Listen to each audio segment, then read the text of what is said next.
Ce matin-là, je me posais sur le bord de l'eau, après avoir embrassé Iliana, qui courait déjà loin vers le temple du soleil. Les pieds dans les vagues, le cœur à l'écoute des murmures de l'océan, les yeux perdus dans les jeux des dauphins qui suivaient les petits bateaux de pêcheurs. Les bateaux, ils allaient souvent plus loin que je ne pouvais les regarder. Chaque jour, pour ramener du poisson pour la cité et les alentours. Et parfois ils partaient plus loin et plus longtemps. Mais je ne m'étais jamais vraiment demandé où ils allaient. Pour moi, la vie s'arrêtait à la cité de l'Atlantide, son morceau de mer et la forêt qui l'abordait.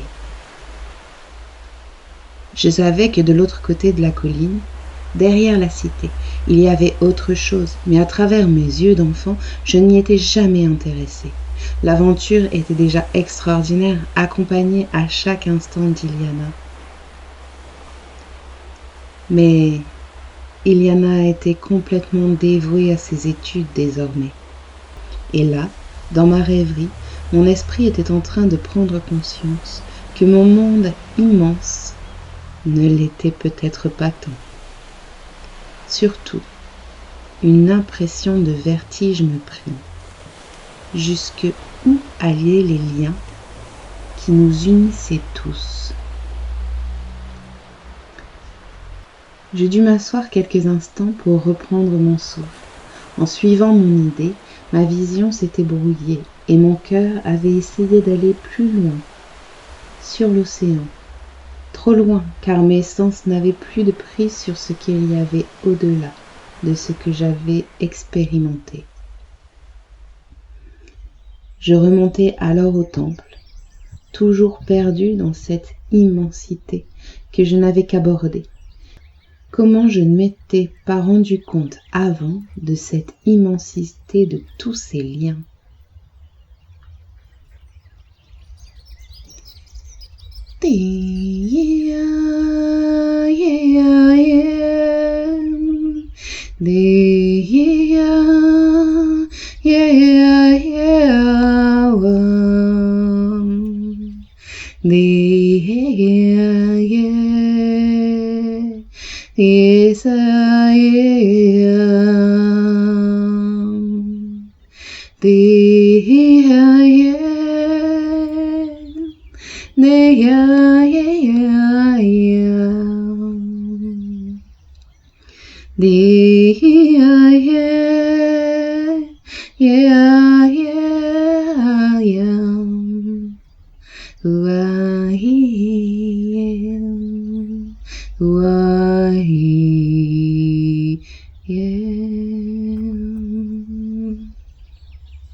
Arrivé au temple, Balis vit mon désarroi.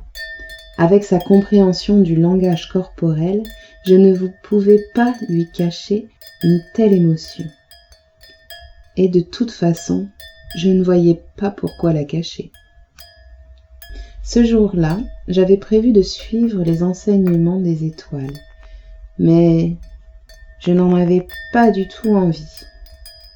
Balis m'expliqua que la géographie de mer était dans les livres du Temple du Soleil et que j'y trouverais beaucoup de réponses.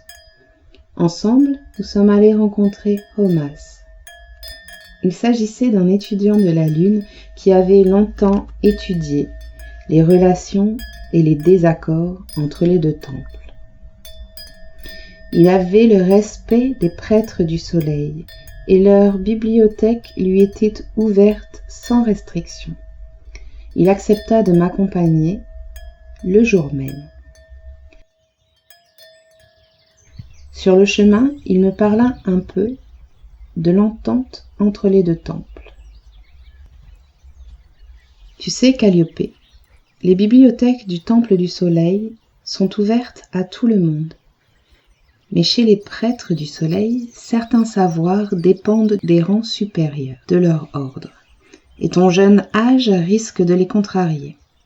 Les savoirs des continents au-delà de l'océan sont particulièrement conservés pour les prêtres du 3e et du 4e rang. Quand nous serons là-bas, laisse-moi parler. Je ne comprends pas pourquoi c'est un problème.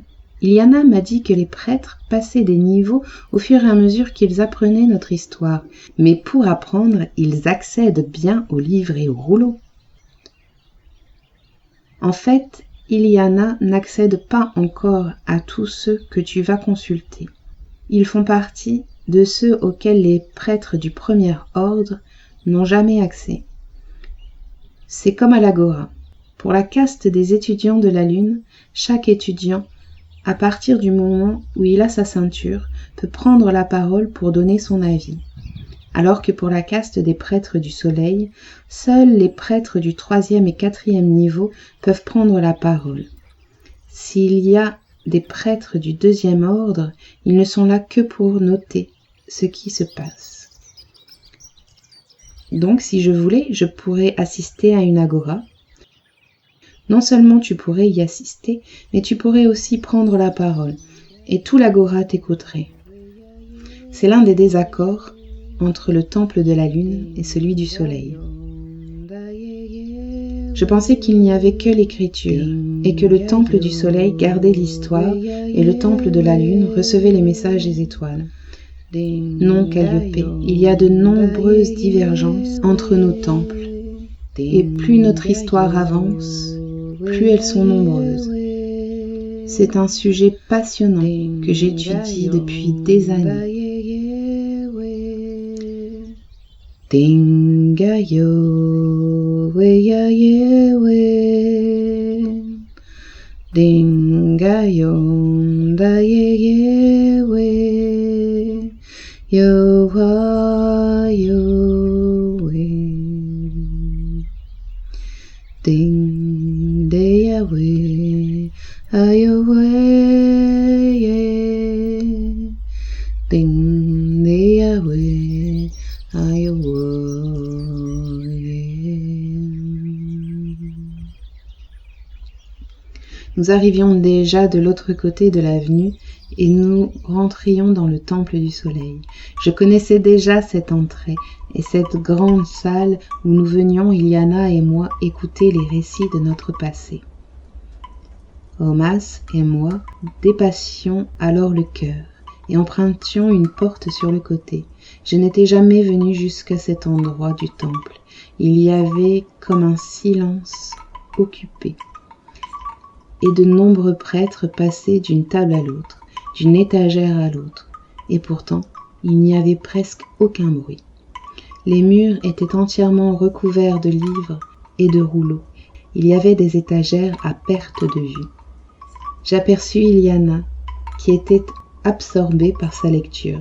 J'allais l'appeler, mais Omas posa sa main sur mon épaule et me fit un signe de la tête pour m'en dissuader. J'aperçus aussi quelques atlantes qui n'étaient pas des prêtres, en train de lire des rouleaux ou de choisir des ouvrages. Personne ne s'occupait de notre présence. Dans ce qui me semblait être le fond de la pièce, il y avait un passage qui ne nous permit pas de passer à deux de front. Là, il y avait un prêtre du second niveau, auquel Omas s'adressa. « Bonjour, nous voudrions accéder aux différents ouvrages sur la géographie générale de mer. » Le prêtre face à nous m'observa et nous désigna la bibliothèque dont nous venions de sortir. Il y a des ouvrages très intéressants sur la géographie de l'Atlantide de l'autre côté. Omas reprit. Je n'en doute pas, mais aujourd'hui nous souhaitons étudier les écrits qui concernent les autres continents de mer. Le prêtre me regarda de nouveau, gêné, puis reprit. Peut-être que l'étude de la géographie serait plus aisée en commençant par notre continent. Je n'en doute pas. Cependant, ce sont les autres continents qui nous intéressent.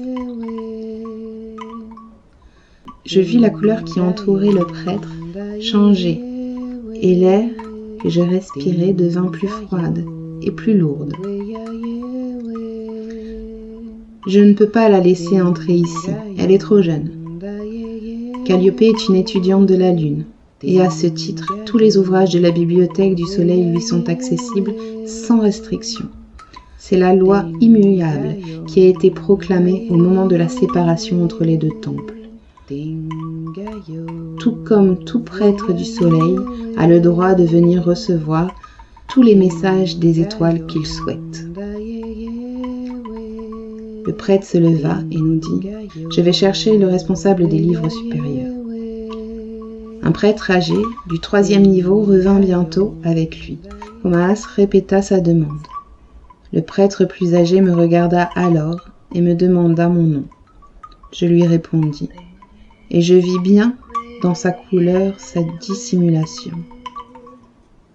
C'était subtil, mais bien là. Il me questionna. « Ta sœur ne serait-elle pas prêtre du 1er niveau ?»« Oui, c'est bien ça. Notre loi nous oblige à accéder à votre demande, mais je ne vous laisserai pas emprunter ces ouvrages. Ils sont interdits aux prêtres de 1er niveau et de 2e niveau. » Le prêtre à côté de lui pâlit un peu. Il ajouta à son encontre.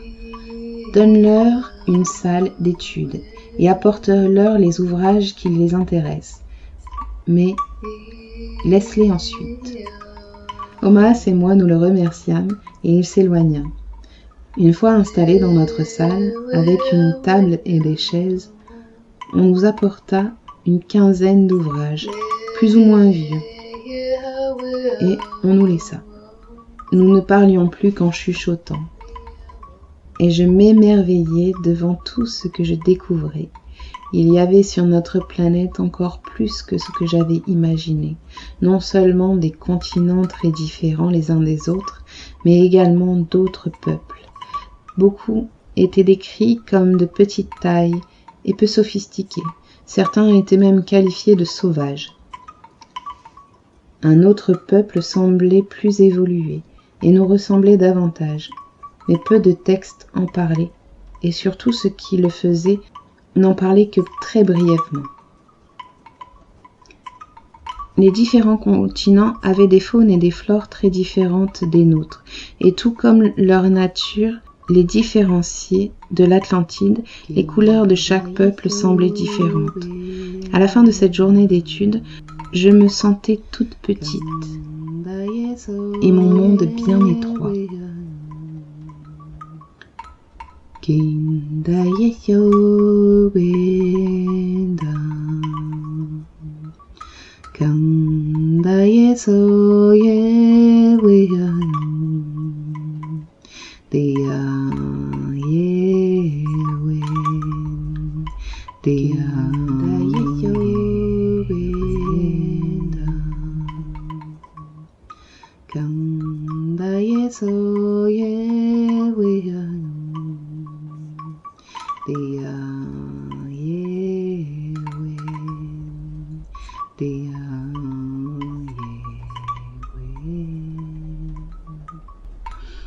En quittant la bibliothèque, nous passions devant d'autres salles d'études, et certaines étaient ouvertes. Dans l'une d'entre elles, je vis le prêtre en rouge avec d'autres prêtres en train d'écrire. Ils étaient entourés de livres anciens. Le froid dans mon dos me revint quelques secondes et me quitta en sortant par le petit passage au fond de la grande bibliothèque. Quand mon regard croisa celui d'Iliana, qui semblait à son tour pétrifiée de me voir sortir d'entre les livres, je lui demandai de rentrer avec moi à la maison, mais elle refusa, en me disant qu'elle devait encore étudier avant de rentrer. Je lui adressai un petit signe et je suivis Omaas vers la sortie. Une fois dehors, je le remerciai et je pris la direction de la mer. Assise sur le bord de l'eau, j'essayais de voyager le plus loin possible et de toucher ces autres peuples.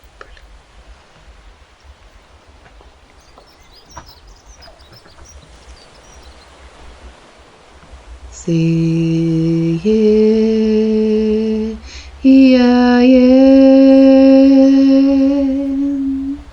Say yeah, yeah, yeah. We hear what you there the wind. Say yeah, where are yeah the wind. Say yeah, say yeah the wind.